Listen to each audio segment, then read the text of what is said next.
Pemirsa, Anda kembali di Newsline Trending Topik. Kita akan membicarakan mengenai informasi yang juga menjadi trending di media sosial adalah penyakit DBD yang ternyata kembali naik baru-baru ini, Jessica. Ya, mungkin karena ini udah masuk musim pancaroba dan ini ada tantangan serius bagi kesehatan masyarakat, yaitu peningkatan kasus demam berdarah atau yang kita kenal dengan DBD. Kalau kita lihat pencarian waspada DBD ini sampai 9.000 pencarian pada hari ini. Nah, sebenarnya DBD itu apa sih? DBD ini adalah penyakit yang disebabkan dari virus dengue dan ditularkan lewat nyamuk Aedes aegypti. Mungkin dulu kalau waktu SMP, SMA belajar biologi gitu ya kan suka ada jenis-jenis nyamuk tuh. Nah, biasanya Aedes aegypti ini nyamuknya ini di kakinya agak belang-belang warnanya hitam putih gitu. Berbeda dengan nyamuk biasa berarti ya, yang biasa kadang suka di rumah ada nyamuk, kita bisa lebih detail lagi kalau yang ada garis-garisnya itu mungkin bisa diwaspadai. Nah, penyakit ini juga membuat penderitanya mengalami nyeri yang hebat, bahkan seluruh tulang ya kalau beberapa pasiennya mengalami, dan juga sampai ke persendian seakan-akan tuh terasa kayak patah. Dan jika tidak ditangani dengan baik, demam berdarah ini bisa menyebabkan komplikasi yang cukup parah, bahkan ada potensi kematian loh Jessica kalau DBD ini. Iya pemirsa, untuk nyamuk Aedes aegypti ini si biang kerok penyebab DBD yang akan menularkan virus saat menggigit dan menghisap darah korbannya. Dan jenis nyamuk ini bisa menyerang di pagi ataupun sore hari. Karena secara tampilan pun ya tadi seperti Gemma sampaikan sangat mudah dikenali ya.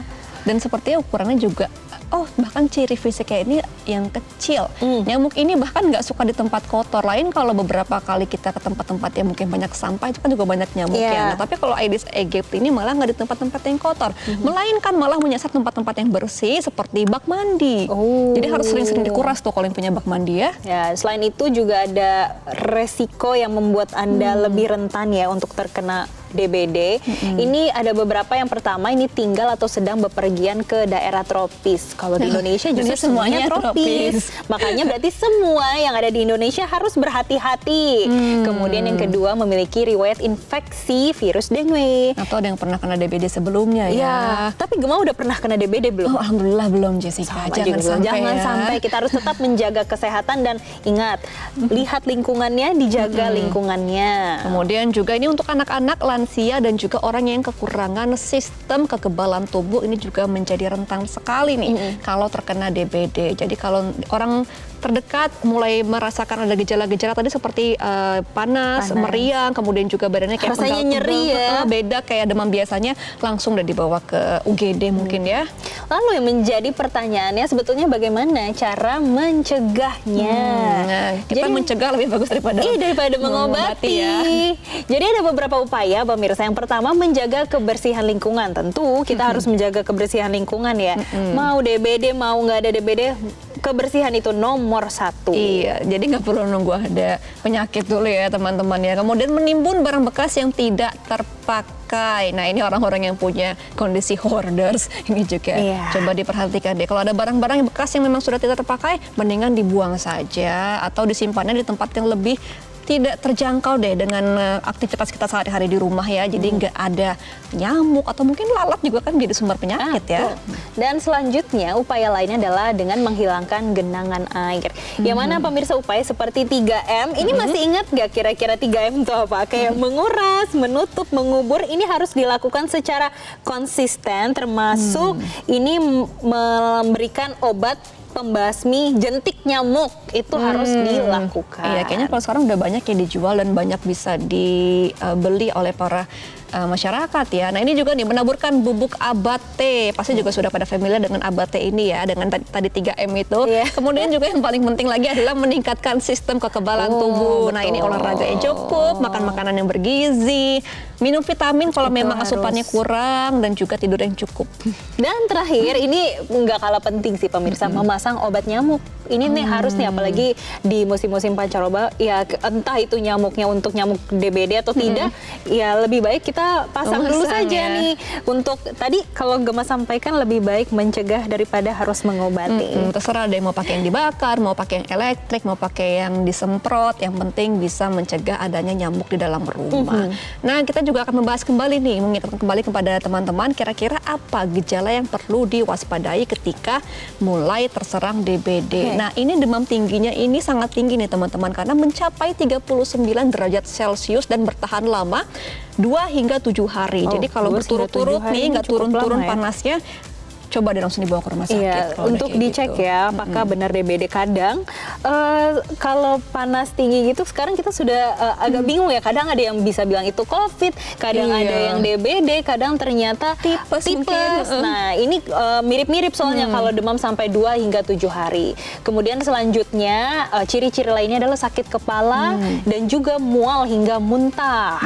Kemudian nyeri di belakang mata, tulang dan juga otot. Nah, ini mungkin yang agak membedakan dari demam biasanya ya. Kalau DBD ini agak badannya tuh agak apa ya, bahasanya tuh kayak nggak enak gitu, agak-agak nyeri-nyeri dikit gitu. Nah, kemudian juga muncul ruam kulit atau bercak kemerahan di kulit. Nah, kan DBD juga agak identik dengan bercak-bercak merah-merah ya. Itu kalau mulai ada tanda-tanda dikit kayaknya juga udah harus bisa langsung menyimpulkan aja kalau itu DBD biar bisa langsung ditangani dengan baik ke rumah sakit. Dan selanjutnya masih banyak sebetulnya ada ciri-ciri lainnya. Ini seperti gejala tambahan seperti mimisan, gusi berdarah, BAB yang berwarna gelap dan juga muntah darah. Dan kalau kita lihat data Kementerian Kesehatan, kasus demam berdarah pada Januari 2024 nih di tahun ini dilaporkan lebih tinggi dibandingkan tahun sebelumnya.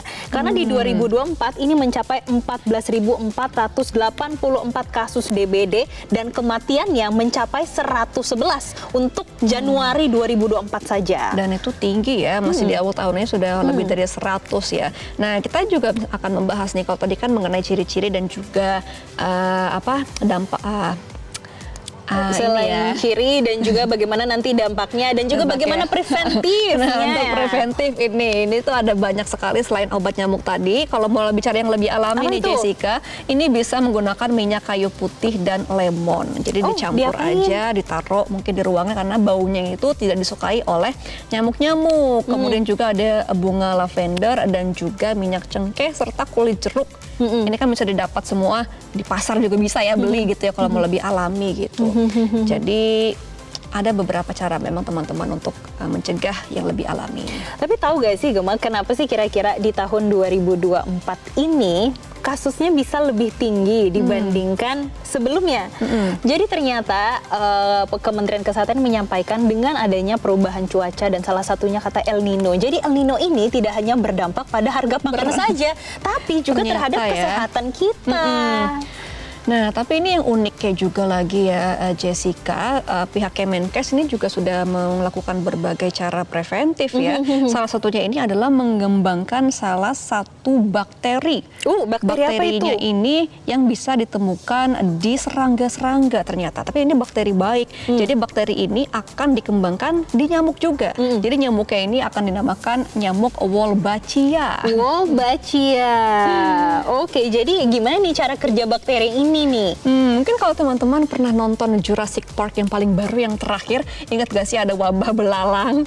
Belalangnya ini memakan pangan-pangan, kemudian salah satu caranya adalah menyuntikkan belalang yang belum terkena virus tersebut dengan virus baik, kemudian belalangnya dilepas untuk berkembang biak dengan belalang-belalang yang sudah terinfeksi virus. Nah, ini seperti itu. Jadi nyamuk ini akan disuntikan, nggak tahu seperti apa caranya ya, ini dari Kemenkes sendiri akan disuntikan dengan bakteri baik dari serangga ini, kemudian si nyamuk-nyamuk ini akan diharapkan bisa menyebarkan bakteri baik ini ke nyamuk-nyamuk Aedes aegypti. Jadi supaya ketika nyamuk Aedes aegypti ini bertelur tidak ada tuh si bakteri dengue-nya ini. Jadi supaya nyamuk-nyamuk ini free DBD gitu.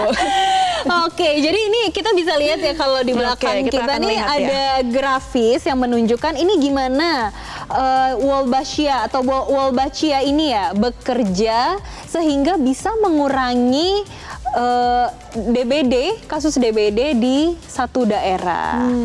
Nah ya. Jadi ini tadi seperti Gemma sampaikan ya, ini disuntikan ke nyamuknya. Kemudian, ini ternyata kerjasama ya di Yogyakarta dengan Universitas Gadjah Mada. Dan ini melihat bagaimana, ada desain-desain tersendiri. Untuk beberapa daerah ini mereka mengambil 12 area, terutama masih di Yogyakarta nih ya. terus dilepas ya nyamuknya itu dan juga dikontrol juga untuk penghitungannya ya. Nah nggak kebayang itu suntikannya sekecil apa Jessica bisa karena dia menyuntik bisa nyamuk. ya. Tapi sebenarnya gimana kalau kita melihat ternyata si Wolbachia ini program pelepasannya ini sudah dilakukan secara bertahap di Yogyakarta di tahun 2016 hingga 2017 dan secara maksud kami secara acak. Dan ini ternyata ini efektif untuk mengurangi DBD karena kalau kita melihat pertumbuhan kasus DBD terutama di Jogja saat ada uji cobanya itu di tahun 2016 kasus DBD di Jogja mencapai 1.705 dengan tingkat kematian 0,4%. Kemudian di tahun 2017 ada penurunan kasus yang sangat signifikan, bahkan ini hampir setengahnya karena menjadi 414 kasus dengan angka kematiannya 0,5%. Berarti bisa dibilang berhasil ya. Dan turun lagi sampai di tahun 2023 hingga 67 kasus dengan 0 kematian. Tapi ini sangat ini maju sekali Ini ya. mengcombine antara teknologi dan juga sains. Luar biasa. Kita juga akan melihat nih komen-komen dari media sosial Facebook menanggapi adanya peningkatan DBD. Ini dari akun Saribu yang mengatakan udah 2 minggu ini klinik setiap hari penuh dari pagi sampai malam. Bapil, demam berdarah, mumps, cacar, flu Singapura hampir tiap hari ada. Minum vitamin istirahat yang cukup biar sehat-sehat terus guys katanya. Iya ya, anak-anak sekarang yang di sekolahan juga banyak yang kena cacar lagi. Dan ya ini kita memang semuanya sih harus menjaga kesehatan, tidak anak-anak saja, orang tuanya juga harus menjaga kesehatan. Betul. Kemudian ada komentar selanjutnya masih dari Facebook dari Yuyun Nuer. Musim demam berdarah sudah ada beberapa yang kena. Semoga nggak ada lagi. Amin. Kemudian dari akun Bintang dan yang mengatakan musim hujan datang waspada nyamuk demam berdarah karena kemarin di desaku dilakukan penyemprotan nyamuk sehat-sehat ya semua. Wah ini kita harus menantikan juga nih vlogging-vlogging di beberapa perumahan ya karena kan sekarang akan rutin lagi nih. Jadi kita tetap harus menjaga kesehatan, kebersihan dan juga makanan cukup serta asupan vitamin yang cukup tentunya juga, Jessica. Dan jangan lupa kita melakukan berbagai preventif termasuk tadi ABATE, kemudian melakukan 3M. Jangan lupa pemirsa ya. Dan pemirsa kita akan jeda terlebih dahulu. Usai jeda kami akan hadirkan informasi menarik lainnya. Tetaplah bersama kami.